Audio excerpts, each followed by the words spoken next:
Hello, everybody. I'm here to offer you a wonderful opportunity that people have been asking me about wherever I go. People are asking me, how can we see the same move of God in our country as is happening in the Ukraine? Will you come and do a conference? Will you come and preach in our church? And the invitations are just too many. So that's why I've decided to start a Bible school in every country. So right now we have started one in America, we've started one in France, we've started one in Holland, we've started one in Germany. Now it's time for England. So we're starting a History Maker Bible School in the city of London from September 25th. So I'm inviting everybody that wants to be a part of this great move of God that God is pouring all over Europe, that you should come and be a part of this Bible school. It's just a weekend Bible school, 1 weekend a month. So you don't need to leave your job, you don't need to leave your family, you don't need to leave your church, just one Saturday in a month. You can do that. Please get in touch with us by contacting the telephone and the email on the screen after this program. God bless you and welcome to History Makers Bible School. 300 Christians needed to change the spiritual temperature of this nation forever. Are you one of them? The Bible says creation is waiting for the manifestation of the sons of God. For this end time, you don't have to be a pastor or someone in a leadership position in a church to be part of this great move of God. All you need is a genuine hunger for the kingdom of God to be established on earth. Pastor Sunday Adelaja, the pastor of the largest church in Europe, the Embassy of God, is initiating a move of God in this nation called the History Makers Bible School. The History Makers Bible School takes place only on one Saturday every month to equip you for the next level. It will also be a good opportunity to network with like-minded Christians. You will receive tried and tested keys to church growth and pastoring without tears at the Emmanuel Center, 9 to 23 Marsham Street, Victoria, London, Southwest 1P 3DW. Registration is £40 per session.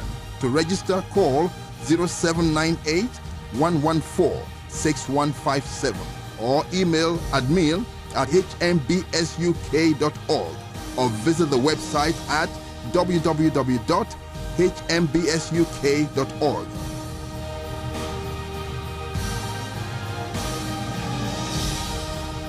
Whatever you do, don't miss this move of God. Call the number on the screen now to register. Remember, you were called for a time like this.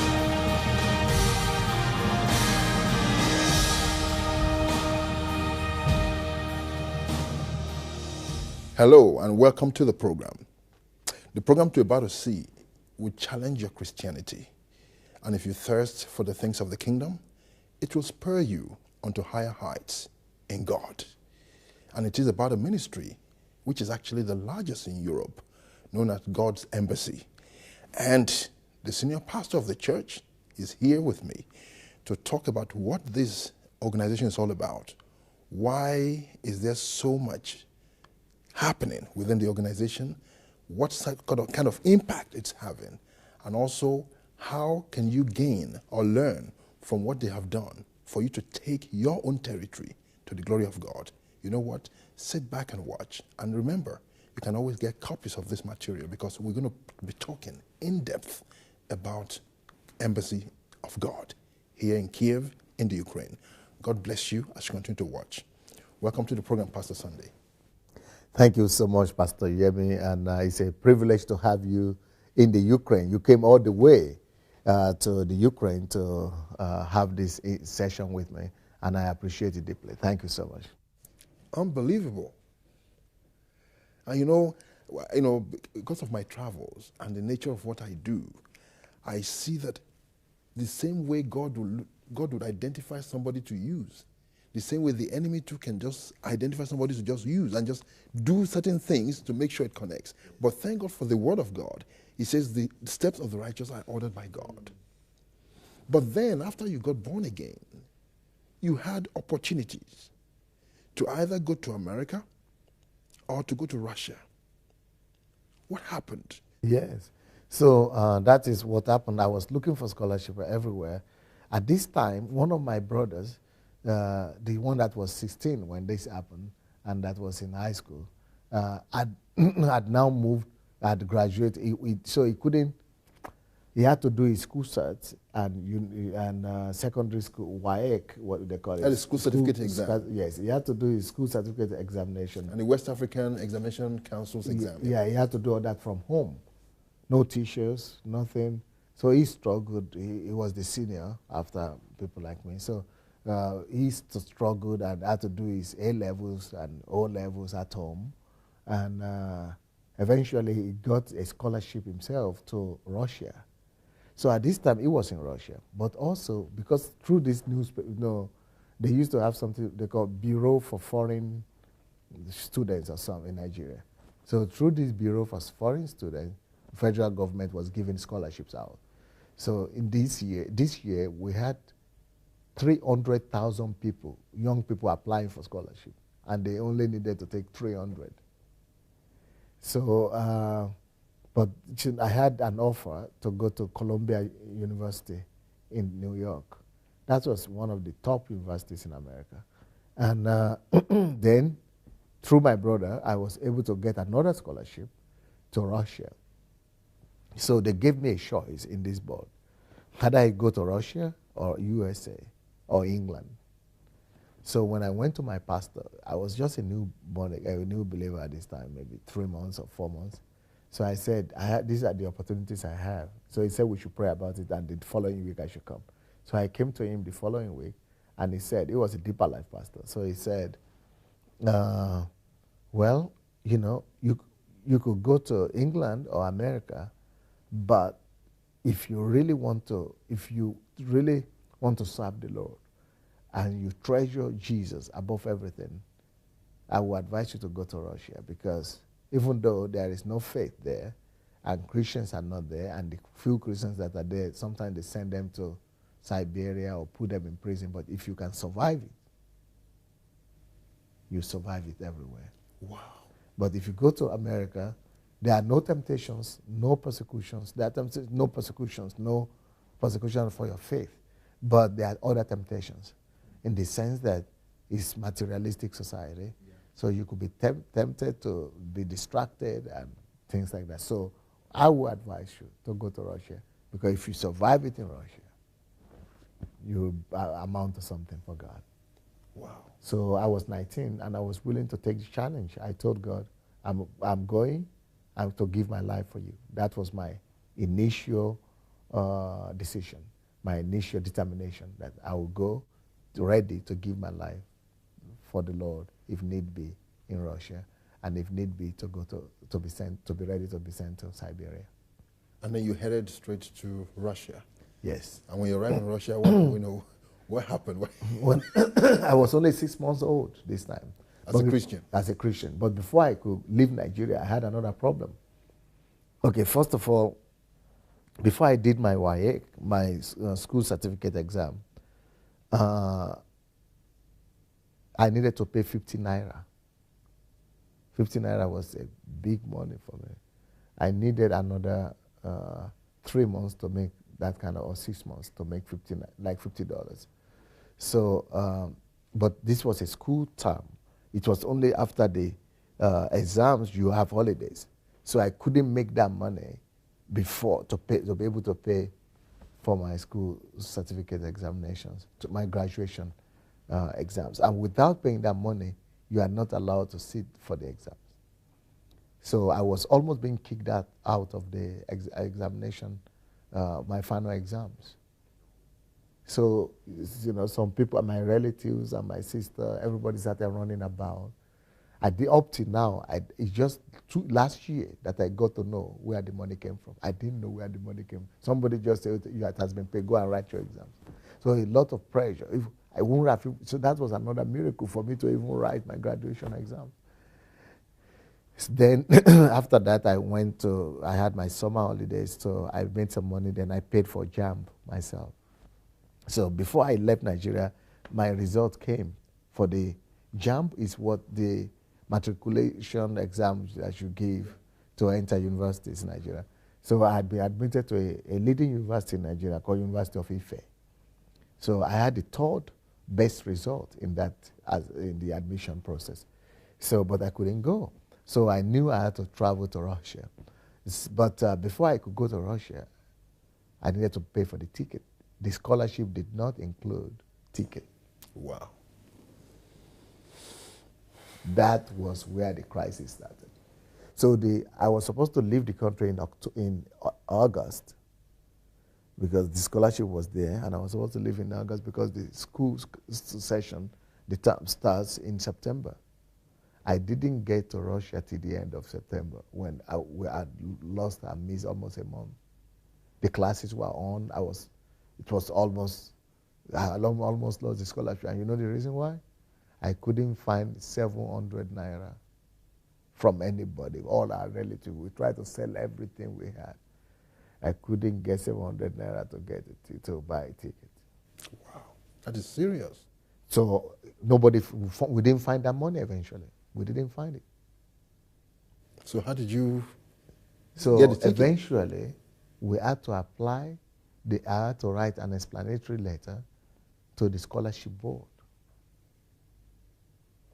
And the scholarship board had to send my letter, address my letter to the Russian government. And the Russian government had to add a committee to consider what to do with this. This guy had a good result. There are other people that have already arrived, but there are other people that could take my place, but they would have, so they either compromise, they could take a worse result. Who had the money for the ticket? Forfeit me, yeah. Who had the money for the ticket and forfeit the brilliant one. So the question was very hard. So for 2 weeks, they were deciding. The government says, we don't give scholarship with ticket. They have to pay their way. We pay their way back. They pay their way here. So what happened was, they took the decision, and one of the people in the committee was the representative of the Communist Party of Russia. So they said, if he's so brilliant, let's just recruit him to the Communist Party, by the Communist Party. So the Communist Party will pay for his ticket, with the intention that if he's so brilliant, it will be an instrument. It will be top communist when he gets back. Yes. To change the whole To country. be able to, yes. But before I left the country, I got saved. Unbelievable. God is a dangerous God. Yeah. You see, they had a different agenda, but God was doing his own thing differently. Yes. So thank God for your life. Okay, but before we start talking about your experiences in Russia. So looking back now to your background, how you grew up, the ups and downs and everything, in what way do you think your background really influenced your Christian walk today? For example, I would say the way it influenced my life altogether. First of all, my background of hard labor and hard work helps me up to now, because I've learned to be hardworking because of that. And I didn't like it when I was going through it. When my grandmother was making me to go through all the, forest and bush and firewood and all that, I was cursing myself. I was cursing the day I was born, cursing her, cursing everything around me. But when I got to Russia, I discovered that I needed to study extra because I came late. And then my professor said, you would never master this language because you came late, then you have a funny accent. And there's no way you can ever speak this language, that you are not going to make it. So that was when I said, I will study, I will work hard. So from that day, I took a decision that I will read like never before. I said, what will it cost me to go to the library? I never saw a library in my life because I went to a community local school, nothing like library, but I saw library. They had, rugs on the floor. They had, everything cool, warm, aircon in the summer. And I said, hey, my God, if I was in the sun that I endured in my village just to eat, and the struggle and the pain and the suffering that I needed to go through just to eat and go to school.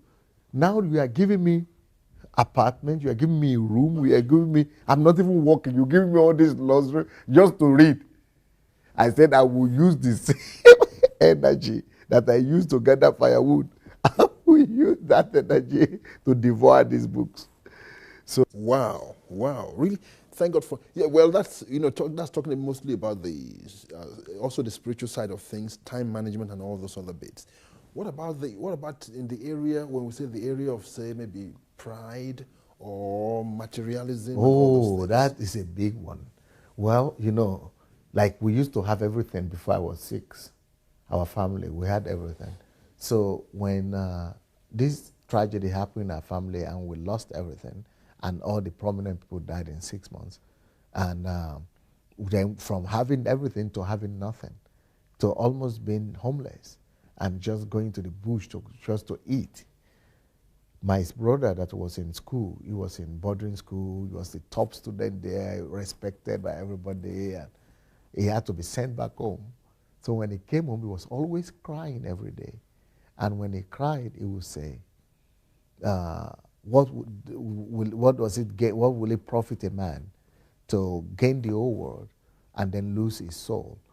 So everybody was saying, why do you always say this? What will it profit a man to gain the whole world and then lose his soul? What will it profit a man to gain the whole world and then lose his soul? So they said, why were you saying this all the time? So then he told us a story that it was a star of the school, having everything he needed. That now, when all his resources had gone and all his brothers that he relied on that died, some kids in his class were mocking him and making a joke at him and started quoting. We were not Christians, but these guys knew that scripture. So they were quoting it to him that, what does it profit a man to gain the whole world and then lose his soul? So that you had everything and then you have lost everything. What does it profit you? But it had a deeper meaning. We didn't know that, but we are only thinking about our particular situation at that particular time, that we had everything and then we lost everything. So that totally killed in me the desire and the hunger for material things, because we already had it. So what does it profit you to first of all have it? It's better not to even have it than to have it and then go and lose it. And I know what that means because we used to have it. I never knew what was bush or firewood or getting injuries in your body because you needed to get firewood. But now we had it, then we lost everything. And what does it profit? It's good to even not taste it than to have it and then lose it. So that also left a mark, indelible mark in me, saying, so if you can have it, get everything, the whole world, and then lose it, or lose your soul, it means it's not the paramount thing. It's not the most important thing. It's not the paramount thing. So if it's not the paramount thing, there must be something higher. So I lost taste for anything material since then. So even now, I don't fancy prosperity messages or talking about money. I can't stand it. Even though, I'm blessed, it's not because because of that I don't like prosperity or something. I use it, but I never think it's something we should focus on or we should make a focal point, of people and making people to focus on that. So because you will lose it eventually, even if you don't lose it in this world, when you die, you will still lose it. So it's not so, and that is the wisdom Jesus was trying to teach us, that don't focus on material things. But I learned that the hard way. I learned that lesson the hard way. So that is one thing. But also our family, our upbringing also helped me, because in our family, nobody was smoking or drinking, so things like that. Your grandmother that looked after you in the village, it's like she became like a mother to you. You got so attached to her. She was the only mother I knew. She was the only mother I knew, because what happened was, I had a very interesting story. I grew up in this family. It's called Adelajah family. In Idomila, they actually call it the Bale family. It's like the local chief, local king, the village king, the village king. So that is the royal family. So the father, the father of the house had died before I came to the world. So my mother was one of the daughters of the king. So she married a man from the big town, from the big town, the Ijebu town, and but this man that she married happened to be a brute of some sort. He was, he was abusing her, beating her, maybe drinking as well. Something, maybe it was violent, maybe it was not drinking, but somehow violent. But there are two parts to this story. Some people say it's because he was so poor that the family, the royal family, was saying it's a disgrace for our daughter to be married to him.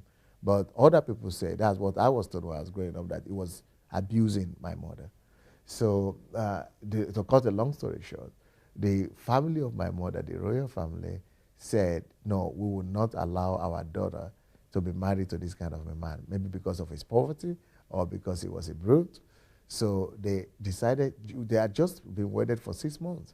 They decided to take back their daughter. That's the language. We are going to collect or take back their daughter. So they took their daughter back, my mom, back home, and they were ready to give her in marriage to another man. Then they discovered she was pregnant. And get what that pregnancy was. Who was inside? That was you? That was me. Wow. So they had to let her stay back in the family house. So she was 6 months pregnant or 5 months pregnant. And then, so she came back pregnant from this man, but they had divorced. No, they had cut relationship. So, and they would not allow her to go back to him. And they would not allow him to come and even see her or see the child. So she gave birth. Then she stayed maybe in the family for 2 years, and then she married again. So she married to another state altogether. So she left, and I was left with my grandmother, with her mother. So then there were other kids that were bigger than me. So I grew up with everybody else. So, just a little bit over me, and I was the last. So it was natural for me to think the grandmother was my mother, because there were people just over me, and we were all in the family. And then I was calling her my mother, in our local language. And until I was 12 years old, when somebody came to visit us. Maybe she had been coming before then when I was smaller, but I couldn't recollect. But when I was 12, they said somebody had come to visit us. Then one day I was playing in the bank, and somebody said, "That is your mother." I was so annoyed. She was a younger lady, but I was saying, "No, that is my mother." So I couldn't comprehend it, or to reconcile the fact that this younger lady was my mother. My mother was supposed to be the old woman, And then I went to my grandmother to talk to her about it. Then she said, that was anyway when the truth came out, that she was not my mother. But at that time, I didn't have any motherly feeling. I couldn't really have any motherly feeling to any other person. The only person I could have this motherly feeling to was my grandmother. So it's a great loss for parents who give away their children before they are matured enough to love them. So up to now, even though I love my mother, but I'm loving her out of obligation. Wow. I love her with Christ's love, but my real love, with the maternal love, the really, family love, the really blood love I had for my grandmother that I lost when I was 15. Wow. So now I still feel I don't have a mother, or even though I love my mother. But in 1 minute, you wrote a book about her called Olorunwa, which means there is God. Can you just in 1 minute tell us what you put together in that book? It's my way of saying thank you to her. I wrote her a letter in that book, and I was addressing others. I've dreamt for her to live to see who I am today. I never knew she would never live to see. I was a hooligan when I was growing up with her. I was abusive to her. I was non-obedient. I was disobedient to her. I was violent. I was, rough, and I was totally disobedient. And I was thinking when I grew up, I would recompense and compensate for her. But I lost the opportunity. So this book, Olorunwa, was the name she used to call me. I said, that your Olorunwa has become the dream you had for him. Well, you know what? I want to just thank you for watching. And this particular program is ended here. But there is a part 2. And there's going to be a part 3. So please make sure you're on the lookout for the second part of it. God bless you as you continue to watch and put into practice what you have heard. Bye for now. Pastor Sunday Adelaja, the pastor of the largest church in Europe, the Embassy of God, is initiating a move of God in this nation called the History Makers Bible School. The History Makers Bible School takes place only on one Saturday every month to equip you for the next level. It will also be a good opportunity to network with like-minded Christians. You will receive tried and tested keys to church growth and pastoring without tears at the Emmanuel Center, 9 to 23 Marsham Street, Victoria, London, Southwest 1P 3DW.